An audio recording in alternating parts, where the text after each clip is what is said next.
Non, avec Grégory Valette pour évoquer un tout autre sujet, celui de la police municipale et sa capacité, ses pouvoirs pour répondre à des problèmes liés à la délinquance, au maintien de la sécurité. Le nouveau maire écologiste de Bordeaux, Pierre Urmic, confronté à ce phénomène, s'est opposé hier à l'engrenage, dit-il, de l'extension des compétences de la police municipale. Ce n'est pas la bonne réponse selon lui. Il s'oppose en clair à la ligne suivie notamment par Christian Estrosi, le maire de Nice. Grégory Valette, vous êtes président national de l'Union syndicale professionnelle des policiers municipaux. Vous avez entendu les déclarations du nouveau maire écologiste de Bordeaux.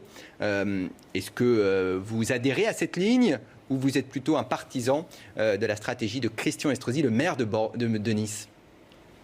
Alors, moi, j'adhère pas du tout à la stratégie de M. Urmic qui viserait à désarmer complètement les polices municipales. Il ne faut pas oublier que depuis un grand nombre d'années maintenant, nous assistons à une recrudescence des actes très violents envers les policiers et même les policiers municipaux, que dans la police municipale, il y a eu pas moins de 14 victimes du devoir sacrifié, et je dis bien sur la bêtise de l'hôtel politique, une bêtise politique qui consiste maintenant, parce que c'est la mode, et notamment chez Europe Écologie Les Verts, qui consiste à désarmer les policiers municipaux. Je vais faire référence à Madame Clarissa Jean-Philippe, que tout le monde connaît, d'accord? Elle n'avait rien demandé à Monsieur Koulibaly, elle était là juste simplement pour assurer la circulation sur un accident. Et elle s'est faite abattre comme du bétail. Alors maintenant, j'encourage tous ces responsables politiques à prendre leurs responsabilités.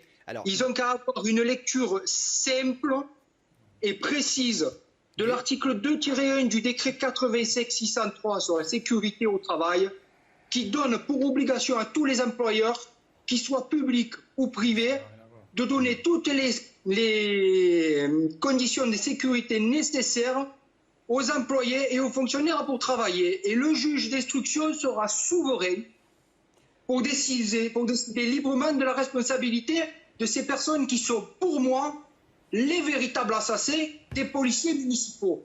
Il faut être complètement idiot aujourd'hui pour désarmer un policier municipal dans un contexte sécuritaire si délétère pour tous les fonctionnaires. Alors Grégory Valette, on entend votre point, et je précise tout de même que le nouveau maire de Bordeaux ne veut pas désarmer totalement les agents municipaux. Il ne veut pas les doter d'armes à feu. David Cormand, sur ce point. Écologiste de Bordeaux. Finalement, il a été élu pour appliquer un programme de campagne. Il n'y a pas de surprise à attendre de sa part, en quelque sorte. Mais il n'y a pas de surprise à attendre, si ce n'est qu'à un moment, je vais dire, de la même manière que les citoyens auront les dirigeants qu'ils méritent, puisque tous les 6 ans, s'ils décident de voter pour une personne X ou Y, eh bien, tous les 6 ans, ils auront la sécurité qu'ils méritent. S'il n'y aura pas de sécurité à Bordeaux, c'est tout simplement parce qu'ils auront voté pour quelqu'un qui, au niveau d'un point de vue purement sécuritaire, ne sait pas de quoi il parle. À un moment dans ce pays, il va bien falloir qu'on porte une attention particulière à tous les professionnels donc, que je peux représenter, les policiers municipaux au niveau national.